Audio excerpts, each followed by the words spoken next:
Thomas Hartwell had built his empire from nothing, a construction business that grew from a single truck to a fleet of equipment worth millions. At 42, his weathered hands and steel-gray eyes told the story of a man who'd clawed his way up from poverty through sheer determination and calculated ruthlessness. He'd learned early that mercy was weakness, and weakness was death in his world. His wife of 18 years, Jennifer, had once admired that very quality. She'd met him when he was just a foreman with calloused hands and big dreams. Back then, she was a dental hygienist with honey blonde hair and a laugh that could light up a room. They'd built something together, 2 children, a sprawling house in the suburbs, and what everyone assumed was the perfect American dream. But perfection, Thomas had learned, was an illusion. The first crack appeared 6 months ago during their daughter Lucy's 16th birthday party. Thomas had noticed how Jennifer's phone buzzed constantly, how she'd disappear to answer calls, claiming they were from her book club or yoga instructor. He'd watched her carefully, the way he watched subcontractors who might be skimming materials. Something was off. "Dad, you're staring again," 17-year-old Kyle had said that night, catching his father's intense gaze following Jennifer across the backyard. "Just making sure everything's running smoothly," Thomas had replied, but his son's uncomfortable expression told him the boy had noticed the tension too. Lucy, bubbly and trusting at 16, remained oblivious to the storm brewing. She adored both parents equally, splitting her time between helping Thomas at construction sites and shopping with Jennifer. She had her mother's laugh, but her father's sharp intelligence, a dangerous combination that made her Thomas's secret favorite. The second crack came when Thomas installed tracking software on the family computers. 20 years in construction had taught him to verify everything, trust nothing, and always have an exit strategy. What he found in Jennifer's browsing history and deleted emails painted a picture that made his blood run cold. Her lover wasn't some random affair. It was Dr. Miguel Torres, Lucy's pediatrician, a man Thomas had shaken hands with, invited to barbecues, trusted with his daughter's health. The timestamps showed the affair had been going on for over a year, with detailed plans and intimate messages that made Thomas's jaw clench with barely contained rage.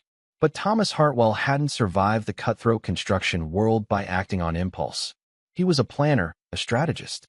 If Jennifer wanted to play games, he'd make sure he won. Permanently. "You seem distant lately," Jennifer had said one evening, curled up beside him in bed. Her touch felt like poison on his skin, but he forced himself to remain calm. "Just work stress. The Morrison project is behind schedule," he lied smoothly. In reality, he'd been consulting with the best divorce attorney in the state, forensic accountants, and private investigators. If Jennifer thought she could destroy his family and walk away with half his life's work, she was about to learn exactly who she'd married. "Maybe we should take a family vacation. Get away from everything," she suggested, her fingers tracing patterns on his chest. Thomas smiled in the darkness. "Actually, that's not a bad idea. How about the cabin? Haven't been up there in months." The cabin. His grandfather's old hunting lodge in the mountains, remote and isolated.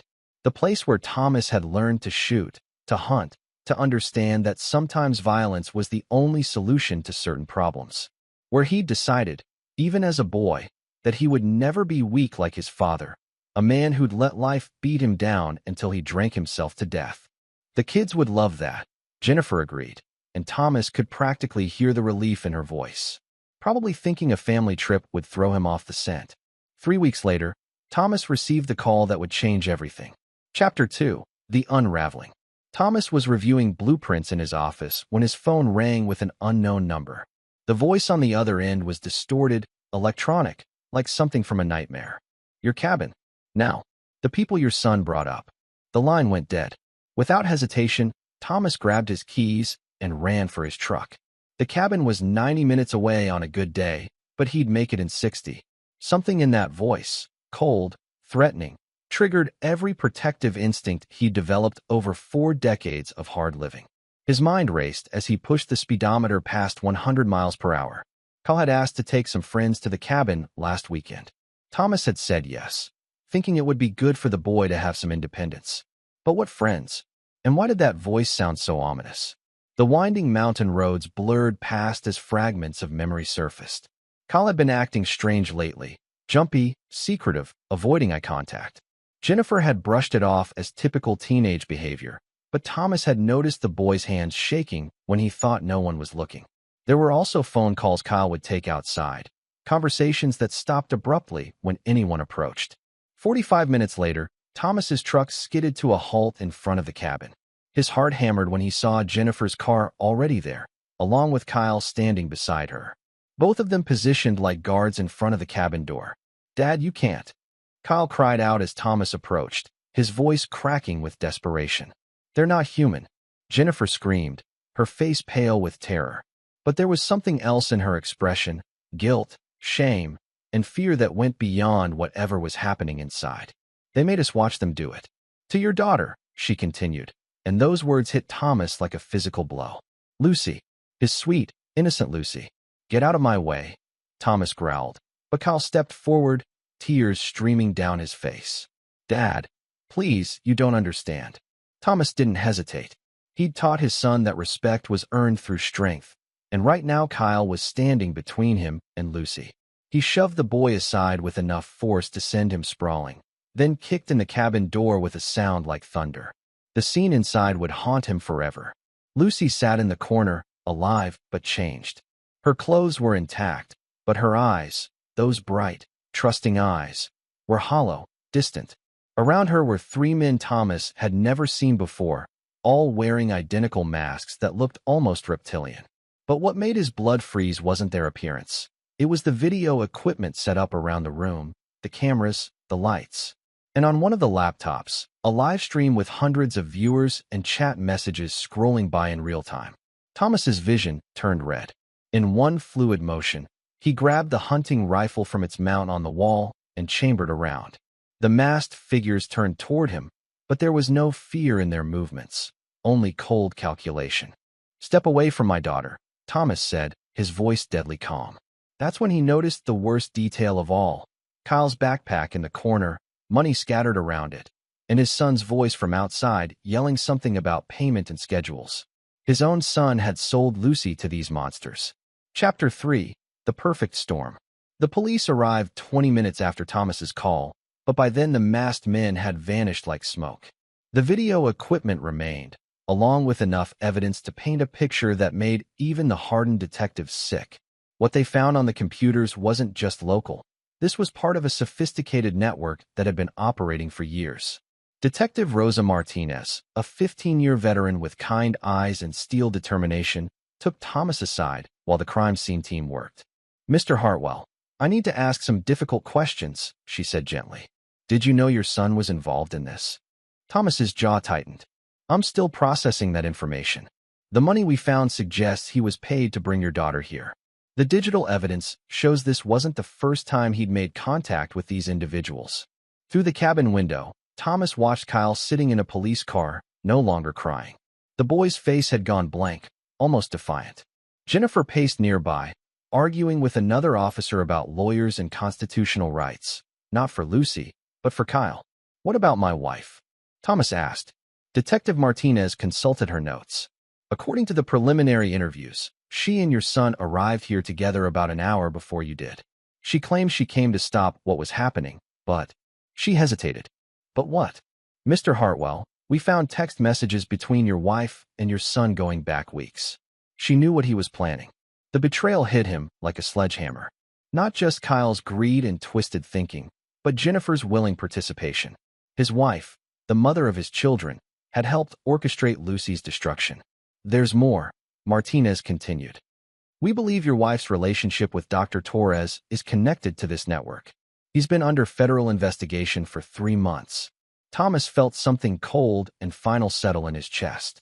The rage was there, burning like acid, but underneath it was the calculating mind that had built his empire from nothing. Jennifer and Kyle had declared war on his family. They'd used Lucy as a weapon against him. They had no idea who they were dealing with. "Detective Martinez," Thomas said quietly, "I want to be very clear about something.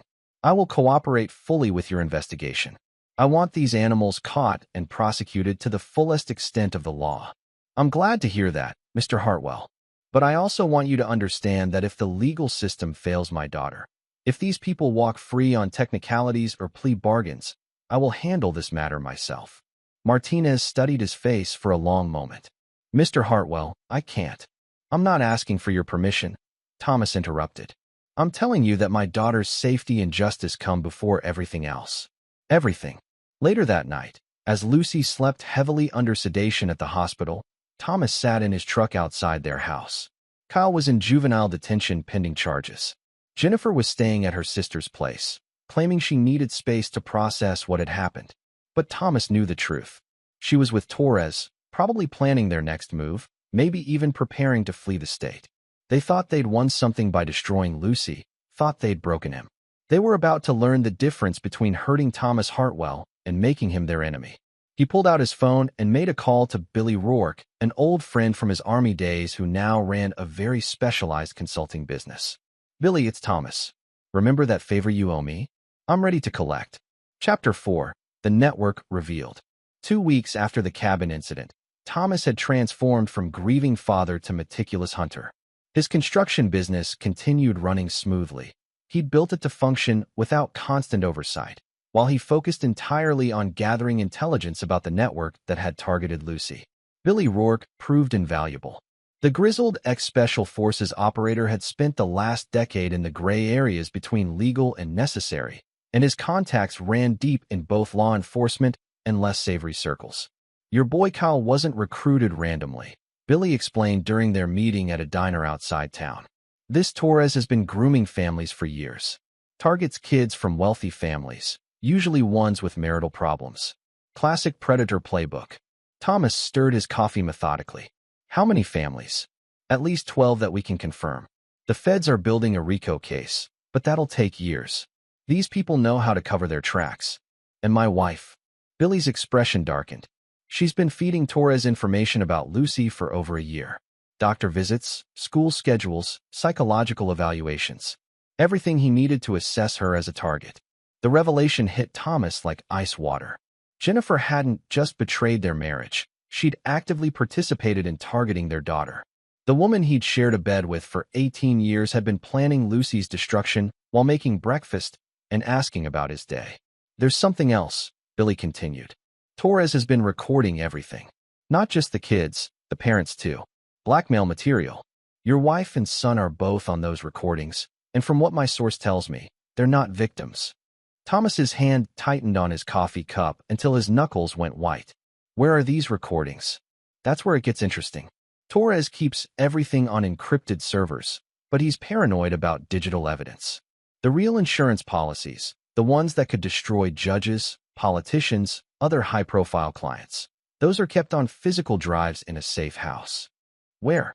Billy slid a piece of paper across the table. Address is on there. But Thomas, this place isn't just a storage facility. It's operational. Active. Thomas studied the address, memorizing it. How many others like Lucy? Right now? 3 kids that we know of. Youngest is 14. Something cold and final settled in Thomas's chest. The legal system was too slow, too burdened with procedures and constitutional protections that these monsters exploited. While lawyers argued about search warrants and due process, children were being destroyed. I need blueprints, security details, patrol schedules, Thomas said quietly. Already working on it, Billy replied. But Tom, once you cross this line. I crossed it the moment they touched my daughter. That evening, Thomas visited Lucy at the private psychiatric facility where she was recovering. She was awake, alert, but there was a hollowness in her eyes that cut him deeper than any physical wound.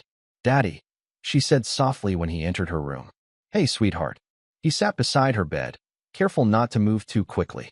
The doctors had warned him that sudden movements could trigger panic attacks. I trusted Kyle, she whispered. He said we were just going to hang out with his friends. I thought it would be fun. Thomas felt his hands clench into fists, but kept his voice gentle. None of this is your fault, Lucy. Not one bit. Mom keeps calling. She wants to visit, but... Lucy's voice trailed off. But what, honey? She knew, didn't she? About Kyle. About what he was planning. Lucy's intelligence, her father's sharp perception, had put the pieces together despite her trauma. Thomas had never lied to his daughter, and he wouldn't start now. Yes, she knew. Lucy nodded slowly, as if confirming something she'd already suspected. I don't want to see her. You don't have to see anyone you don't want to see. Ever. What about Kyle? Thomas met his daughter's eyes and saw something there that reminded him of himself at her age, the moment when innocence died and hardness began. Kyle made his choice. He chose money over family. Over you. Will they go to prison? Some of them will. Thomas paused, choosing his words carefully. Others won't. Lucy studied his face for a long moment. Because the system doesn't always work? That's right. What happens to people the system can't handle? Thomas saw his own ruthless nature reflected in his daughter's eyes and felt a mixture of pride and sorrow. Sometimes, sweetheart, families have to handle their own problems. Lucy nodded once, then settled back against her pillows. I want to come home soon. Soon, Thomas promised. And when you do, everything will be different. Better. As he drove home that night, Thomas's phone buzzed with a text from Billy. Package delivered. Construction begins tomorrow.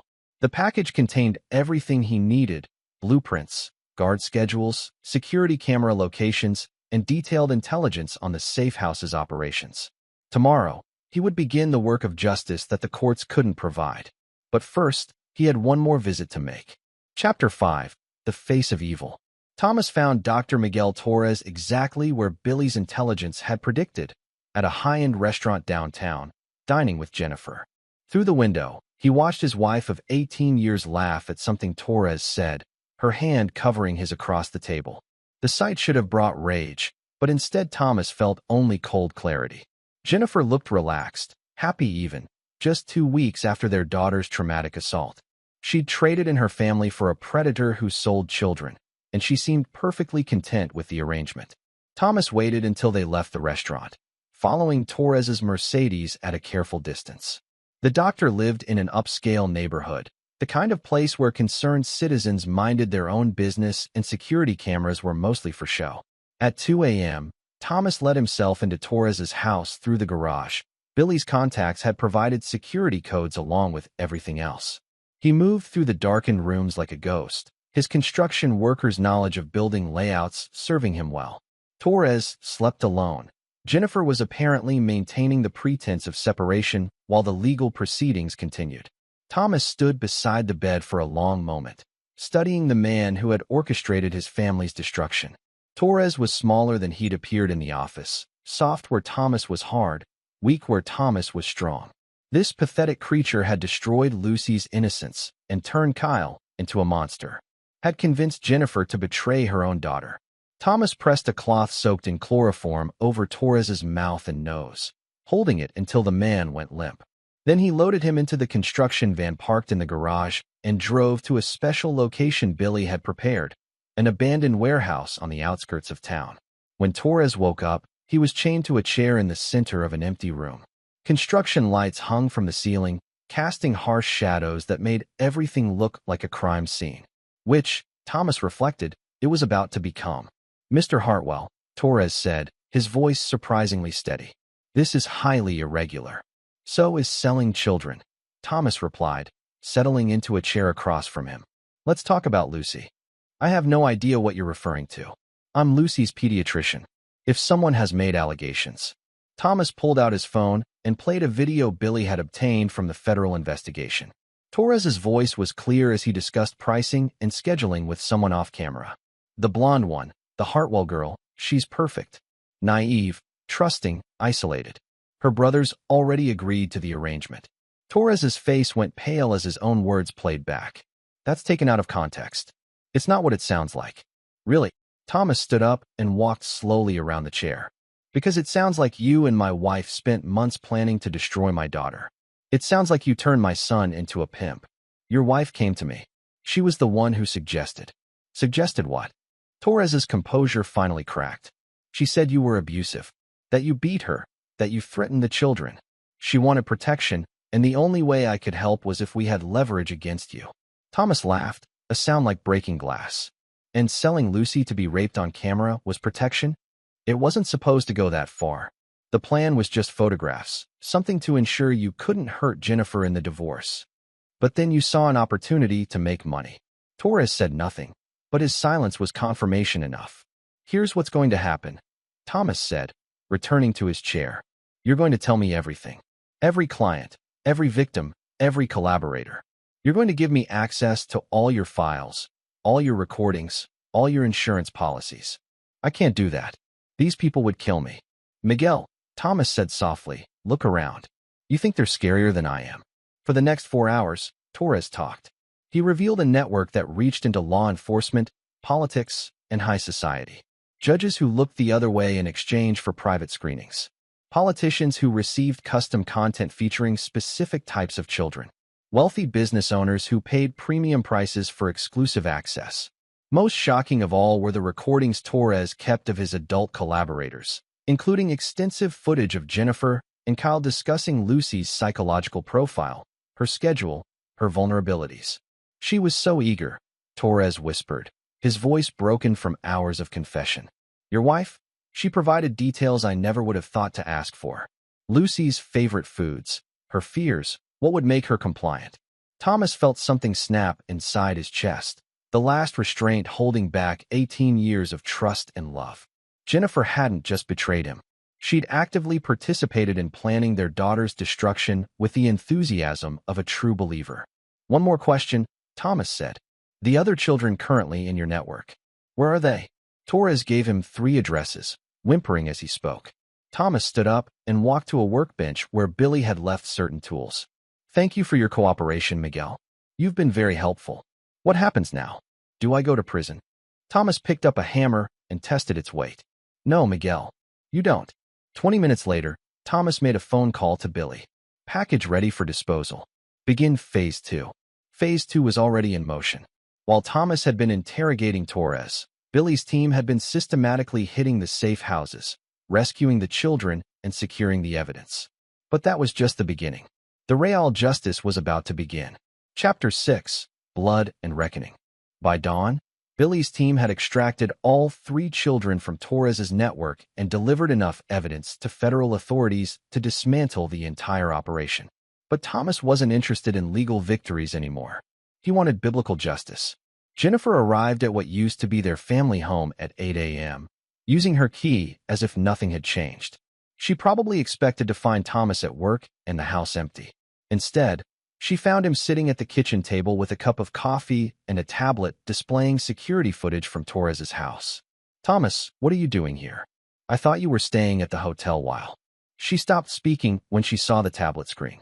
Her face went white as she watched herself and Torres discussing Lucy's psychological evaluation from the previous month. Sit down, Jennifer.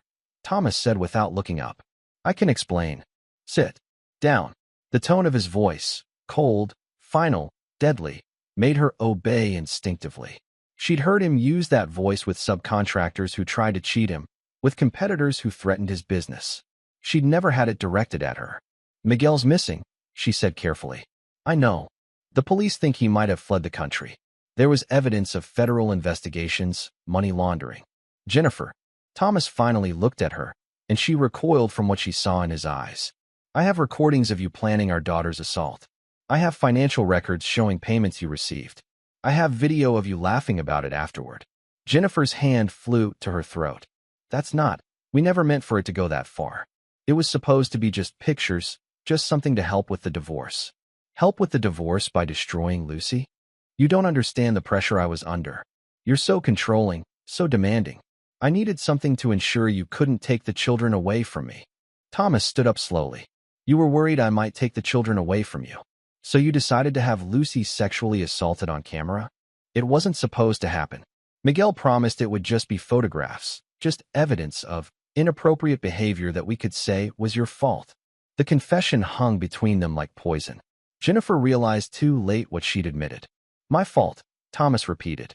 You were going to claim I abused Lucy. You're so cold, Thomas. So harsh with the children. People would have believed it. Thomas walked around the table toward her, and Jennifer instinctively pressed back in her chair. And Kyle? What was his excuse? Kyle needed money for college. You've always been so tight with money, so controlling about what he could and couldn't do. Miguel offered him $50,000. $50,000 to deliver his sister to be raped. It wasn't rape. Miguel said they were just going to take pictures, maybe videos of her changing clothes. Nothing violent. Nothing that would actually hurt her. Thomas grabbed Jennifer by the throat, not squeezing, just holding her in place while he spoke. You sold our daughter to a pedophile network. You helped plan every detail. You took money for it. And when it went wrong, you stood outside that cabin trying to protect the monsters instead of her. I was trying to protect Kyle. You were protecting your investment. Thomas released her and stepped back. Jennifer gasped and rubbed her throat, but there were no marks. He was too controlled for that. Here's what's going to happen, Thomas said. You're going to disappear. Tonight. You're going to empty your bank accounts, get in your car, and drive away from here. You'll never contact Lucy again, never contact me again, never set foot in this state again. You can't make me. If you're still here tomorrow morning, I'll release every recording I have to social media. Your family, your coworkers, your friends, everyone will know exactly what you are. How you sold your own daughter for money. Jennifer's face crumpled. Thomas, please. I know I made mistakes, but we can work through this. We're a family. We were a family. Then you destroyed it for money and revenge. What about Kyle? He's still my son. Thomas's expression didn't change. Kyle made his choice. He's 17 years old enough to understand the consequences of his actions, old enough to know that selling his sister makes him an enemy. He's your son too. Not anymore. The finality in Thomas's voice seemed to break something in Jennifer. She started crying, not the manipulative tears she'd used during their marriage, but genuine sobs of someone who finally understood the magnitude of what she'd lost. You can't just cut us out of your life. Lucy needs her mother, needs her brother. Lucy needs to heal. She needs to know she's safe. She can't do that with either of you in her life. Thomas walked to the window and looked out at the neighborhood where they'd raised their children, where Lucy had played in the backyard, where Kyle had learned to ride a bike. All of it contaminated now by what Jennifer and Kyle had done. You have 12 hours, he said without turning around. Use them wisely. After Jennifer left, Thomas sat alone in the empty house for a long time. In 12 hours, he'd completed the first phase of his justice. Torres was dead and disposed of. The network was dismantled. The other children were safe. But this was just the beginning. Kyle was still in juvenile detention, still believing he could plea bargain his way out of consequences, still thinking his father might eventually forgive him. Kyle was about to learn how wrong he was. Chapter 7. The Final Betrayer. Thomas waited 3 months before visiting Kyle in juvenile detention. Long enough for the boy to grow comfortable, to believe that his father's silence meant forgiveness was possible. Long enough for Kyle to start planning his future, probably assuming he'd serve minimal time and then rebuild his relationship with his family. The visiting room was sterile and depressing, with plastic chairs and fluorescent lighting that made everyone look sick. Kyle had lost weight, but he'd also lost the haunted look he'd worn immediately after the cabin incident. Now he looked almost cocky, like someone who'd figured out how to work the system. Dad, Kyle said as Thomas sat down across from him. I wasn't sure you'd come. It took me a while to decide what I wanted to say to you. Kyle leaned forward eagerly. I know you're angry, and you have every right to be, but I need you to understand the situation I was in. Mom was filling my head with all this stuff about you, about how you were abusive and controlling. Miguel convinced me that we were protecting Lucy from you. Thomas studied his son's face, the earnest expression, the practiced sincerity. Kyle had been rehearsing this speech for months, probably with a public defender who'd coached him on expressing remorse and accepting responsibility. Go on, Thomas said. The plan was never to hurt Lucy. Never. Miguel promised it would just be pictures, just evidence we could use if you tried to take us away from Mom in the divorce. When those other guys showed up, when it turned into something else, I tried to stop it. That's why I called you. You called me. Kyle blinked, momentarily confused. Someone did. I thought maybe Mom called you, or one of the neighbors heard something, and... Kyle, Thomas interrupted. I received that call from an unknown number. Electronic voice distortion. Someone who knew exactly what was happening and wanted me to find it. The color drained from Kyle's face as he realized his mistake. I don't know anything about that. Of course you do. You orchestrated the whole thing. You wanted me to find Lucy like that. Wanted me to see her destroyed. Wanted me to know that you'd done it. That's not true. The financial records show you received payments from Torres going back 8 months. Not one payment, Kyle. 8 months of regular deposits. This wasn't some spur-of-the-moment decision influenced by your mother.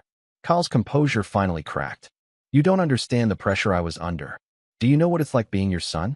Nothing's ever good enough. Nothing I do is right. You've been waiting my whole life for me to fail.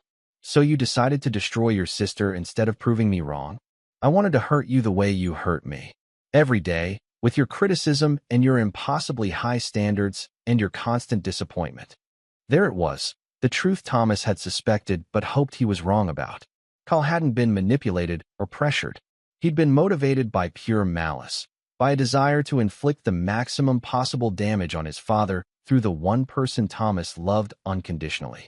How much did they pay you to make that call? Thomas asked quietly. Kyle stared at him for a long moment, then laughed, a bitter sound that had no warmth in it. 50,000 for delivery. Another 25 for the performance when you showed up. They wanted you to see everything, wanted you to know your perfect little princess had been ruined. And you were happy to provide that service. I wanted you to suffer the way you made me suffer. Thomas nodded slowly. I see. So what happens now? You lecture me about responsibility? You threaten to cut me off financially? You've already done that. You've already made it clear that Lucy's your favorite, that I'll never measure up to your expectations. Kyle, Thomas said, standing up. I want you to listen very carefully to what I'm about to tell you. I'm listening. You are no longer my son. You are no longer Lucy's brother. You are no longer part of our family in any way. Kyle's cocky expression faltered. Dad, when you turn 18 in 3 months, you'll be transferred to adult prison. You'll serve your full sentence with no help from me. No lawyers, no appeals, no commissary money.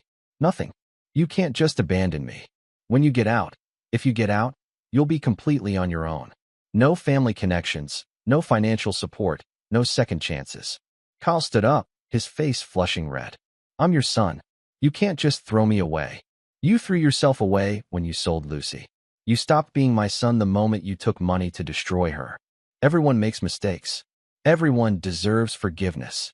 Thomas looked at his former son for the last time, memorizing the face so he'd recognize it if Kyle ever tried to contact Lucy in the future. Some mistakes can't be forgiven, Kyle. Some betrayals are permanent.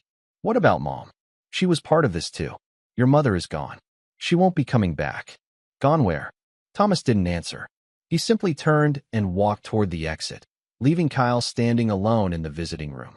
Behind him, he heard his former son screaming threats, promises, desperate pleas for another chance. Thomas never looked back. Chapter 8. New Foundations. 6 months later, Thomas sold the family house and moved with Lucy to a ranch property 2 hours outside the city. The new house was smaller but surrounded by 40 acres of privacy, with clear sightlines in every direction and security measures that would make a paranoid millionaire proud. Lucy had started speaking again after months of silence, but she was different now. Harder, more observant, less trusting. She'd inherited her father's ability to read people, to spot deception and weakness. The trauma had aged her in ways that broke Thomas's heart, but it had also made her stronger. Any word from Kyle? She asked one evening as they sat on the porch watching the sunset. He'll be transferred to adult prison next month, Thomas replied. After that, he's on his own. Good. Lucy's voice was matter-of-fact, devoid of the warmth she used to show when talking about her brother. What about Mom? Thomas had been dreading this question for months. Your mother left the state. She won't be coming back. Did you kill her? The blunt question hung between them in the evening air. Lucy watched her father's face carefully, and Thomas saw his own calculating nature reflected in her eyes. Would it bother you if I had? Lucy considered this for a long moment. She helped plan what happened to me. She took money for it. She stood outside that cabin trying to protect them instead of me.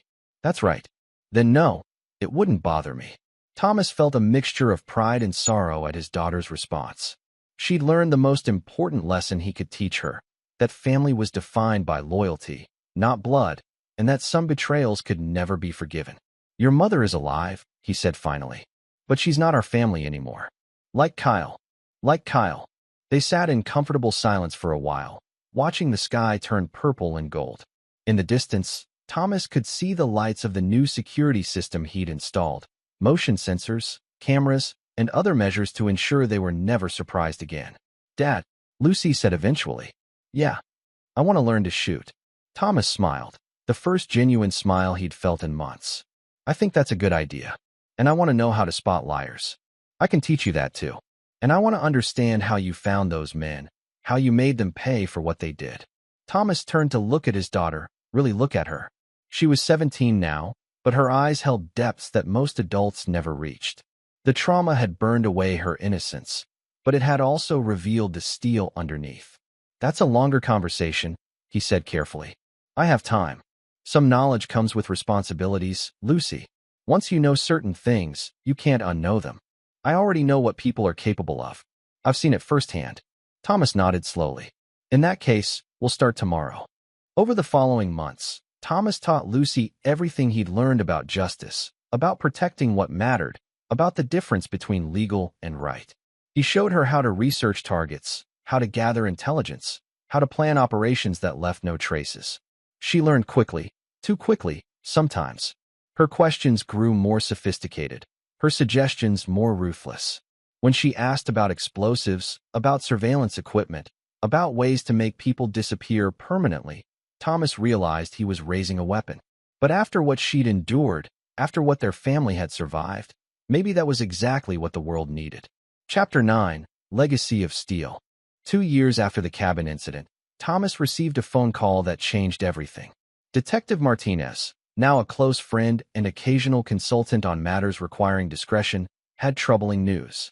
Kyle's been released, she said without preamble. Early parole for good behavior. Thomas felt that familiar cold settling in his chest. Where is he? That's the problem. He violated parole conditions within 24 hours. Disappeared completely.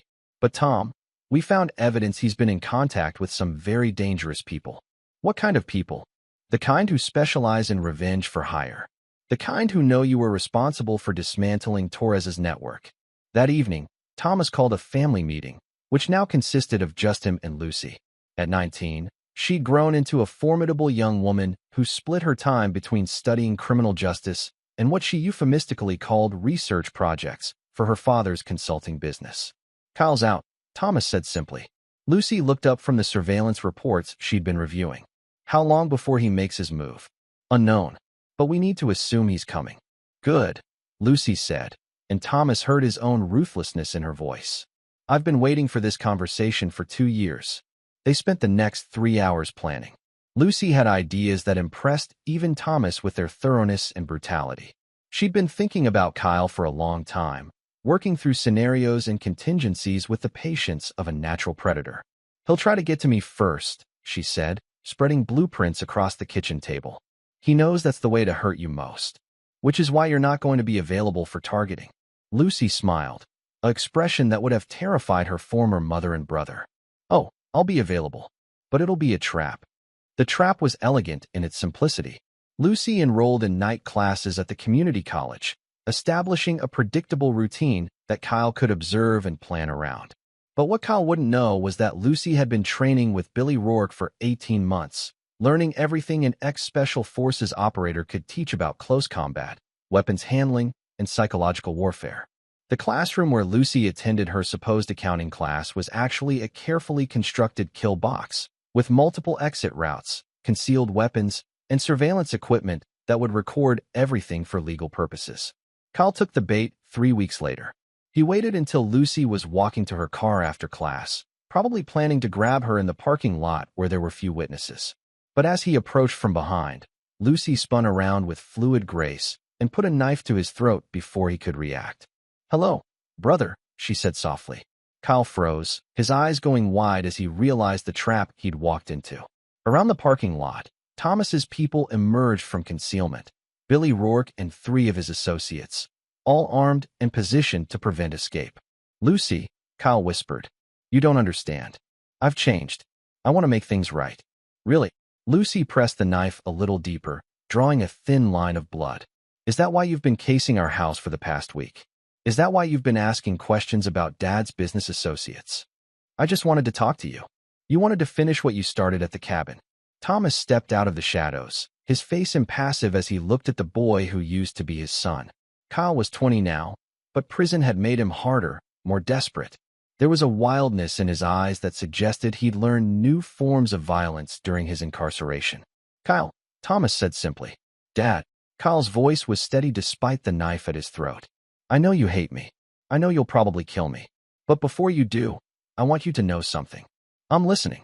It was worth it. Destroying Lucy, destroying our family, watching you suffer, it was all worth it. Because for the first time in my life, I had power over you. Lucy looked up at her father, and Thomas saw the question in her eyes. He nodded once. Lucy's hand moved with surgical precision, the blade sliding between Kyle's ribs and into his heart.